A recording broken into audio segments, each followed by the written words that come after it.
సంకష్టహర చతుర్థి సందర్భంగా వినాయకుడి ఆలయాలన్నీ భక్తులతో కళకళ్లాడాయి. కాణిపాకం స్వయంభూ శ్రీ వరసిద్ధి వినాయక స్వామి ఆలయంలో స్వామివారికి విశేష పూజలు జరిగాయి. స్వామివారిని పంచామృతాలతో అభిషేకించారు. వేద పండితుల ఆధ్వర్యంలో గణపతి వ్రతం నిర్వహించారు. భక్తులు అధిక సంఖ్యలో తరలివచ్చి స్వామివారిని దర్శించుకున్నారు. విశాఖలోని శ్రీ సంపత్ వినాయక స్వామివారి ఆలయంలో సంకష్టహర చతుర్థి వేడుకలు ఘనంగా జరిగాయి. సంకటహర చతుర్థి సందర్భంగా వినాయక స్వామికి ప్రత్యేక పూజలు, అభిషేకాలు నిర్వహించారు.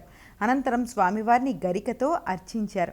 ఈ రోజున వినాయకుడిని భక్తి శ్రద్ధలతో పూజిస్తే కోరిన కోరికలు నెరవేరుతాయని భక్తుల నమ్మకం.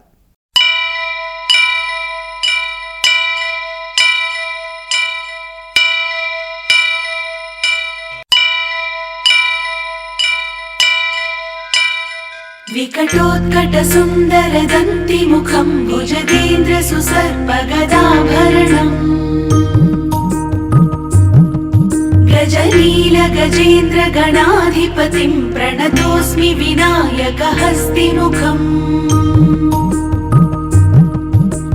सुरसुर गणपति सुंदर केशं ऋषि ऋषि गणपति यज्ञ समानम् गणपति पद्म शरीरं जय जय गणपति दिव्य नमस्ते।